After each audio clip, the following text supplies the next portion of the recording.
आपको ले चलते हैं विधानसभा के अमृत महोत्सव में मुख्यमंत्री भजनलाल शर्मा संबोधित करना शुरू कर चुके हैं। कार्यक्रम को सुनिए।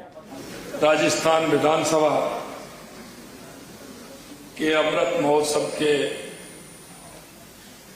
इस उद्घाटन सत्र में आज के इस कार्यक्रम के मुख्य अतिथि राजस्थान के लाल, जिन्होंने इस सदन में भी और देश की सबसे बड़ी पंचायत में भी राजस्थान का मान और सम्मान के साथ हम सबका उस बड़ी पंचायत में पूर्ण रूप से राजस्थान का सम्मान बढ़ा रहे हैं। ऐसे हमारे लोकसभा के अध्यक्ष सम्माननीय ओम बिरला जी, हमारी विधानसभा के बहुत ही हमेशा परंपरा, अपनी संस्कृति, विधानसभा के प्रति अपने दायित्व को पूर्ण रूप से सक्रियता के साथ निभाने वाले हमारे विधानसभा के अध्यक्ष सम्माननीय वासुदेव देवनानी जी, हमारे संसदीय कार्य मंत्री सम्माननीय जोगाराम पटेल जी, हमारे नेता प्रतिपक्ष जो अपनी बात को हमेशा बहुत ही शालीनता से और हर विषय को राजस्थान के हित में मानते हुए रखते हैं, ऐसे हमारे नेता प्रतिपक्ष श्रीमान टीकाराम जूली जी, मैं आज बहुत ही सौभाग्यशाली क्योंकि आज मेरे मंत्रिमंडल के सभी साथी, विधायक, पूर्व विधायक, सभी वरिष्ठ जन के एक साथ दर्शन का लाभ मुझे मिला है। मैं आप सभी का वंदन करता हूं, अभिनंदन करता हूं, आप सभी को मैं प्रणाम करता हूं। माननीय अध्यक्ष जी, ये आपने सौभाग्य दिया कि एक साथ उन सभी लोगों के दर्शन का लाभ आपने दिया है जिनको हमने या पुरानी विधानसभा हो या नई विधानसभा हो, उनमें अपने तर्क से उन्होंने राजस्थान के उन सभी विषयों को रखते हुए इस राजस्थान की प्रगति में अपना योगदान दिया है। उन सभी का मैं स्वागत करता हूं, अभिनंदन करता हूं। मैं देख रहा हूं कि जब से राजस्थान विधानसभा का गठन हुआ है, उस समय भी वो युवा के नाते जाने जाते होंगे, और आज भी मैं देख रहा हूं जिस तरह से विधानसभा के अंदर आपकी उपस्थिति रही है, मैं भी आज आपको वो युवा की दृष्टि से देख रहा हूं, चाहे वो हमारे पंडित रामकिशन जी हों, घनश्याम तिवारी जी हों, चाहे हमारे देवी सिंह भाटी जी हों, राजेंद्र राठौड़ जी हों, तारा भंडारी जी हों, हमारे राव राजेंद्र जी हों, शेखावत साहब हों, चाहे सीपी जोशी जी हों, चाहे मोरदिया जी हों, ये सभी वरिष्ठ जन वो हैं। बाकी और सभी जिन्होंने इस विधानसभा के अंदर राजस्थान की प्रगति में योगदान दिया है। मित्रों, क्योंकि हमें यह नहीं भूलना चाहिए कि उस समय की परिस्थिति स्थिति क्या थी, क्योंकि पूरे देश के अंदर राजस्थान क्षेत्रफल की दृष्टि से सबसे बड़ा प्रदेश है। इसके साथ साथ राजस्थान के सामने कई तरह की चुनौतियां भी थी। अकाल की चुनौती, कई तरह के विषय आते थे। उन विषयों में आपने एक जनप्रतिनिधि होने के नाते विधानसभा के माध्यम से उन विषयों को आगे बढ़ाने का काम किया। आपने राजस्थान की प्रगति में अपना योगदान दिया। लेकिन एक बात मैं जरूर अवश्य कहूंगा कि आप सभी ने जिस तरह से राजस्थान की परंपरा रही है, राजस्थान के जो हमारे महापुरुष हैं, चाहे महाराणा प्रताप हो, महाराजा सूरजमल हो, त्याग की मूर्ति पन्ना धाय हो, चाहे भक्ति की मूर्ति मीराबाई हो, चाहे पर्यावरण के लिए अपने आप को समाप्त कर देने वाली मां अमृता देवी हो, क्योंकि ये हमारे संस्कार में है, ये हमारे विचार में है। और इस विचार और संस्कार के माध्यम से आपने संसदीय परंपराओं का पालन करते हुए हमारे राजस्थान को गति देने का काम किया।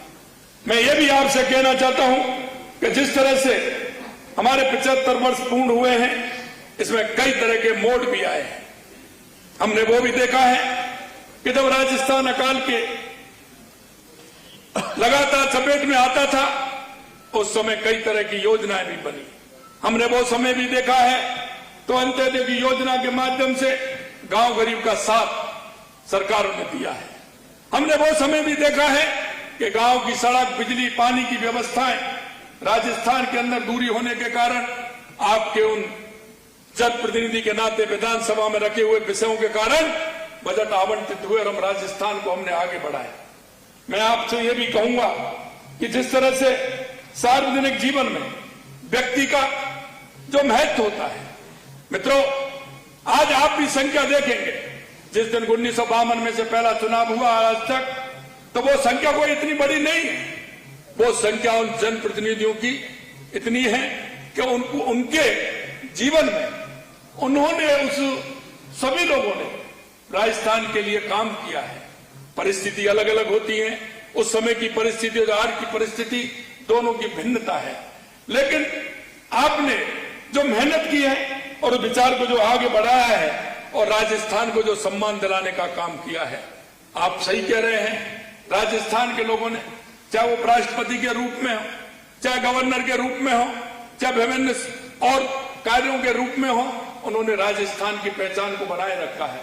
आज यह समागम निश्चित रूप से हमारे उन सारे विषयों को जो राजस्थान की हर विधानसभा में नए नए बिल लेकर के आए, आवश्यकता के अनुसार हमने उनको आगे बढ़ाया।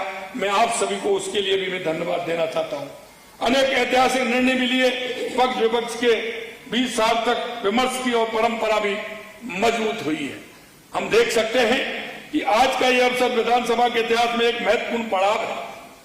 हम सबके लिए अत्यंत हर्ष और गौरव की बात है कि राजस्थान विधानसभा गौरवशाली 75 साल पूरे कर रहा है और हम उसका अमृत महोत्सव मना रहे हैं। लोकतंत्र में हमारी अटूट आस्था, जन जन की आकांक्षाएं और राजस्थान की गौरवशाली लोकतंत्र यात्रा का आज उत्सव है। उन करोड़ों प्रदेशवासियों का विश्वास का उत्सव है। मित्रों, जनप्रतिनिधि के रूप में जब हम आते हैं तो राजस्थान की 8 करोड़ जनता आपकी और हमारी तरफ देखती है। उनकी आशा और आकांक्षा किस तरह से पूरी हो वो ये देखती है।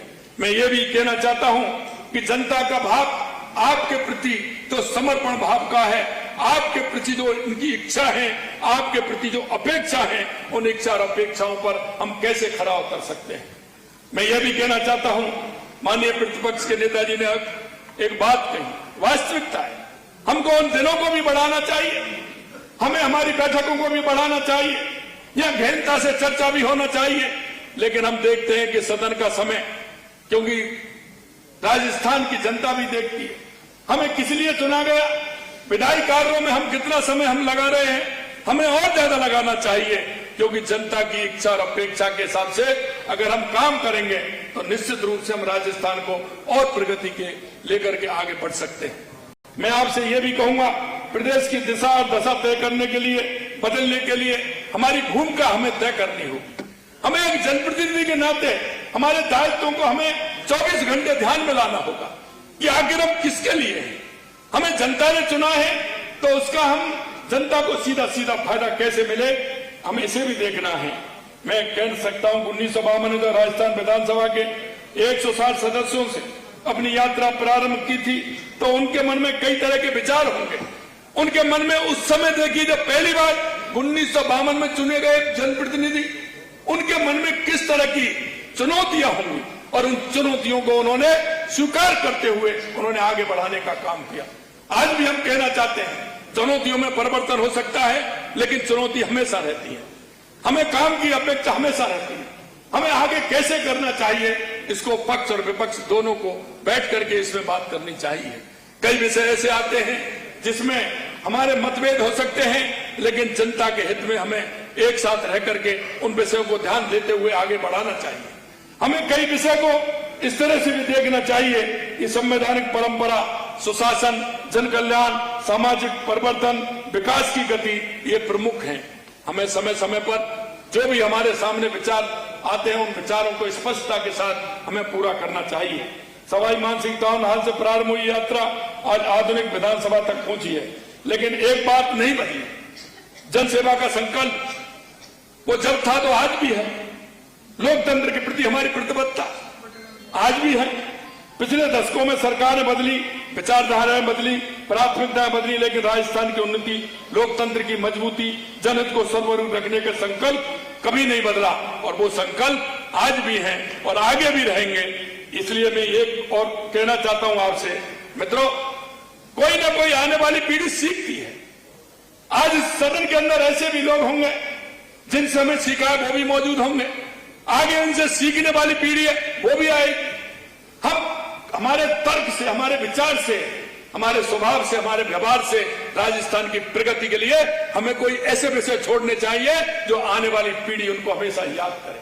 और मैं माननीय अध्यक्ष जी से भी कहना चाहता हूं कि अब तक की विधानसभा के जो कार्य हुए, हमारे पूर्व जनप्रतिनिधि जो समय समय पर अपने तर्क रखे, विषय रखे, उन विषय, अच्छे विषयों को छांट करके हमें हमारे आने वाली युवा पीढ़ी को उनका भी संकलन करते हुए उनको आगे बढ़ाना चाहिए कि राजस्थान के हित में आने वाले विषय, हमारे जो पूर्व जनप्रतिनिधि हैं उन्होंने किस तरह के विषय रखे, इन विषयों के आधार पर हमें चर्चा को आगे बढ़ाते हुए हमारे राजस्थान का विकास करना चाहिए। सामाजिक बुराई उन्मूलन, भूमि सुधार जैसे पंचायत राज को सशक्त किया, शिक्षा, पारदर्शी, सामाजिक न्याय, उत्तरदायी शासन, जन कल्याण के कार्यों को कानून बनाने का काम किया। इस विधानसभा में कई तरह के प्रस्ताव पास हुए जिनको राजस्थान को गति मिलने का काम हुआ है। मित्रों, मैं इतना ही कहना चाहता हूं, 23 ऐतिहासिक अधिनियमों पर विस्तृत चर्चा, कई तरह की चर्चा हमारी हुई है। आज राजस्थान विधानसभा अपनी समृद्ध परंपरा और साथ ही अपने नवाचारों के कारण पूरे देश में प्रेरणा बन रही है। हमें हर विषय गंभीरता से लेना चाहिए। मित्रों, मैं ये भी कभी कभी मैं विधानसभा के अंदर भी इस बात को कहता हूं कि राजस्थान की जनता आपकी, हमारी तरफ, जनप्रतिनिधि की तरफ देखती है। वो हमारे कार्य को भी देखती है, वो हमारे व्यवहार को भी देखती है, वो हमारे समर्पण को भी देखती है, और वो हमारे विधानसभा में जब काम होता है तो हमारी वो विधानसभा की चलने वाली प्रतिदिन की कार्रवाई भी देखते हैं। हमें उस जनता को जिस विश्वास के साथ हम आते हैं, उन विश्वासों पर खरा उतरने के लिए हमें क्या करना चाहिए, यह मन का भी चिंतन है, दल का भी चिंतन है। यह चिंतन दल को भी करना चाहिए और स्वयं के मन को भी करना चाहिए। ये वो बात होती है कि जब हम जिस रूप में आते हैं उस रूप को पहचान करके हम राजस्थान की जनता को उससे कैसे हम ठीक प्रकार से कर सकते हैं। माननीय अध्यक्ष जी, आपने अपनी समृद्ध परंपराओं के साथ ही अपने नवाचारों के कारण पूरे देश के लिए एक प्रेरणा बन रही है। वंदे मातरम दीर्घा आपने बोली है, संविधान गैलरी, युवा संसद, महिला संसद, पेपरलेस विधानसभा की दिशा में उठाए कदम इस बात के प्रमाण है कि लोकतंत्र अपनी जड़ों से जुड़ते हुए स्वयं को निरंतर आधुनिक बनाता है। मुझे प्रसन्नता है कि अमृत महोत्सव एक दिन का आयोजन नहीं है, बल्कि पूरे वर्ष चलने वाला लोकतांत्रिक महोत्सव है। संसदीय एवं संविधान विशेषज्ञों के विचार, लोकतंत्र की चुनौतियों पर विमर्श, विधानसभा के डिजिटल रूपांतरण पर चर्चा, नई पीढ़ी को संसदीय परंपराओं से जोड़ने के अनेक कार्यक्रम आयोजित किए जाएंगे। इस अवसर पर पहली से 16वीं विधानसभा तक के पूर्व एवं वर्तमान सदस्यों का सम्मेलन लोकतंत्र की उस निरंतरता का प्रतीक बनेगा जिसमें अनुभव, ऊर्जा, परंपरा, नवाचार का समागम होगा। इतिहास और भविष्य एक साथ दिखाई देंगे, ये आवश्यकता भी है। आज के परिवेश में आवश्यक है कि हमारा इतिहास भी दिखे और हमारा भविष्य भी दिखे। यह भी अत्यंत प्रसन्नता का विषय है कि इस समारोह में पूर्व विधानसभा अध्यक्षों, पूर्व उपाध्यक्षों, वरिष्ठतम एवं लंबे समय तक जनता की सेवा करने वाले विधायकों का सम्मान किया जाएगा। यह सम्मान इस महान व्यक्तियों के साथ ही लोकतांत्रिक मूल्यों का, संसदीय मर्यादाओं का, जन सेवा की उस परंपरा का सम्मान है जिसने राजस्थान को नई ऊंचाइयों तक पहुंचाने का काम किया है। लोकतंत्र तब मजबूत होता है जब संवाद जीवित रहता है, तब असहमति भी मर्यादा के साथ व्यक्त होती है जब सत्ता और विपक्ष दोनों जनहित की सर्वोपरि मानते हैं, और तब सदन की गर्मा हर परिस्थिति में कायम रहती है।